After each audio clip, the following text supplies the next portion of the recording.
I love this hip flexor stretch because it gets nice and deep, but you can take it easy if you need to. Bring the knee to a 90-degree angle and press your hips forward, pointing them down toward the ground while keeping your chest up and gaze forward.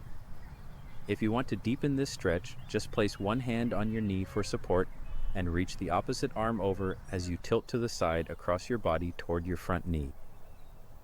Make sure you feel comfortable here, and if you need some supportive knee pads or towels on your back leg, you should do so. Make sure you push your hips back before switching to the opposite side and then to a 90-degree angle at the front, pressing your hips forward and then repeat. Make sure you settle into this with your chest up and your gaze forward before you reach over. You don't want to overextend or strain each time you make a move. It should feel comfortable and welcoming. Nothing should be painful or pinching. Now, if you're wanting to go even deeper, bring the palms of your hands backward while pointing your gaze and chest to the sky.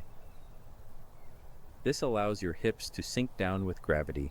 Just make sure it stays comfortable. When you're ready to reset, make sure you bring your hips back to a neutral position first.